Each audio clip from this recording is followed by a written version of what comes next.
I'm going to get into the Kant's critique of judgment, critique of the power of judgment as it is now translated. Don't mind the TV, I'm sorry about that. I can't. Sorry, just don't mind it.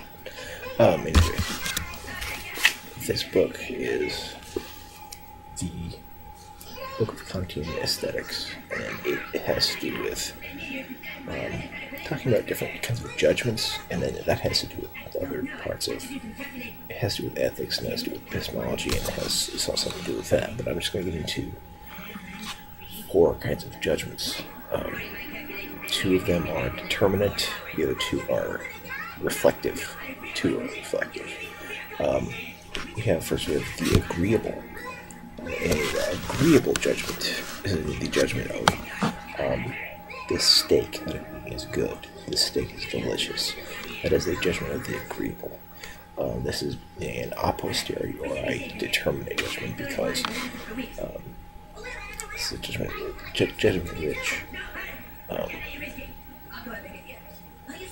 I have done something in my experience which has caused me to view something in a way which leads to my judgment of the steak being agreeable because I think it tastes good. This is a agreeable judgment, but next we have the judgment of good. Now, and also the judgment of the agreeable. This is a judgment with respect to a certain. This is what Kant calls a interested judgment because it has to do with what my thoughts are or what my standards are for a steak when I say that steak is good. So it's directed towards some sort of standard I have for steak. So we have that, and then so that's why it's interested. Next we have the judgment of the good. Now, this is also an interested judgment in that when I said this and this action are moral and ethical actions, this is interested in that it's moral or ethical with respect to what the standards of the good are. So these 2, the agreeable and the good, those are determinate a posteriori judgments, and they're also interested judgments. Now, the next, which are the most important things that he talks about in this book, he talks about the judgments of the beautiful and of the sublime. It's Kantian Aesthetics. The beautiful and the sublime are very different, but here's why they're both similar. Judgments of the beautiful and the sublime are both disinterested in that. If I say that this piece of art is beautiful, then it's beautiful because it's not directed towards me. It's just beautiful. There's no standards or anything like that for why it's beautiful. It just is. I can't explain why it is. It's not directed towards any end. It's not directed towards any standard of beauty. There's nothing like that. I just see it and it's beautiful. And to Kant, beauty is something being beautiful or sublime. These are objective things. Kant dislikes the idea of beauty is in the eye of the beholder. So yeah. So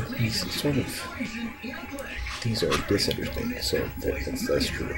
And then as opposed to the agreeable and the good, these are interested, these are disinterested, and then also the agreeable and the good are determined judgments in that they're a posteriori.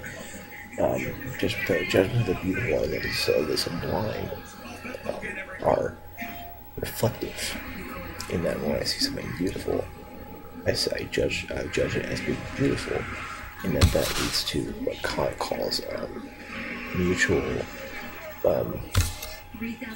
cognitive playing in the mind or imagination or reflecting on why it's beautiful because we really can't explain it.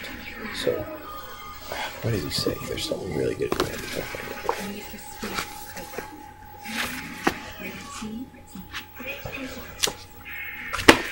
I don't know what it is, but he says it's like he's like mutual playing off of the mind, you know, sort of like, yeah, this is a characteristic of beauty, and just judgments the beautiful and the sublime are both optical.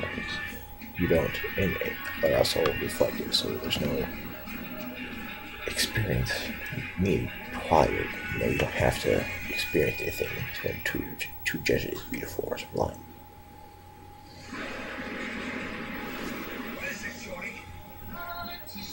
So, further, these are propulsive without purpose. Now, propulsiveness, if there's propulsiveness seen or judged in that thing, that means it has a purpose. Now, the stake is made because to fulfill the standard of a person on their standard of stake, that makes it propulsive. Judgments of the beautiful and sublime aren't most propulsive without a purpose. This is because they seem like they're propulsive at first glance. They seem propulsive and they feel like they have a purpose, but you really can't find a purpose.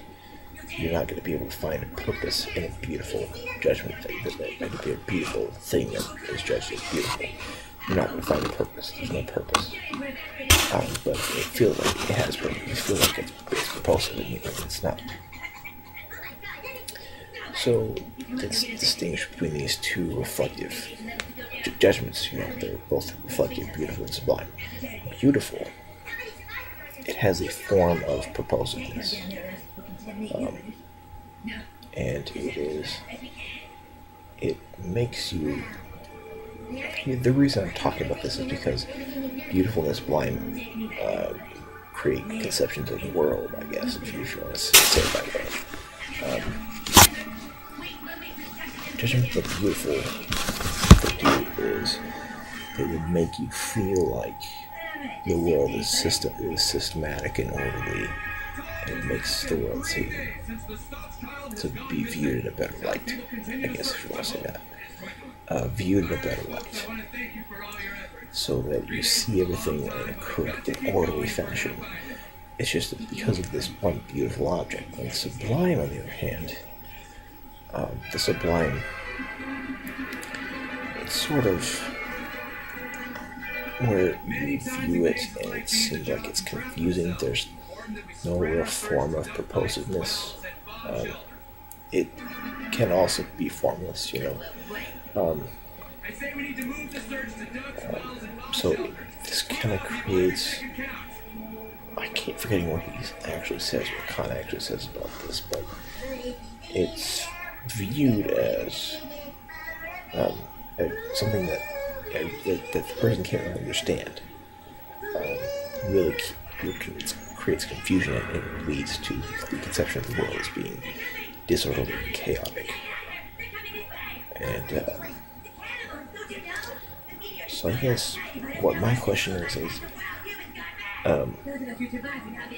since do you think it's really possible for pieces of art or pieces of anything like that to create conceptions of the world as being systematic or orderly, without being a beautiful judgment, or as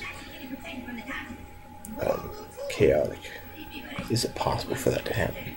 Hegel says yes. He says it in a different way, but he says yes. That's a very different video about Hegelian aesthetics, so that's right here. So basically, what my question is, what I'm thinking about is, can this happen? Can there be something so beautiful or so sublime that will make you have these conceptions? And I guess another question is beauty, and speaks of being sublime, is this objective work is really in the eye of the beholder. Now I'm going to have to disagree with this on Kant. I have to say that beauty really is in the eye of the beholder, and that it's a subjective idea. I could look at a Picasso and say that's beautiful. Another person, people have said that Picasso's work is crap before. I've heard it before. I don't understand why, but I think it's beautiful. So, I don't know why they think it's shitty work. So that's one, I think it's subjective ideas. So, I'm going to do a follow-up video later, coming out with some of these concepts here and kind of discussing things of what this has to do with relation to epistemology and ethics. So.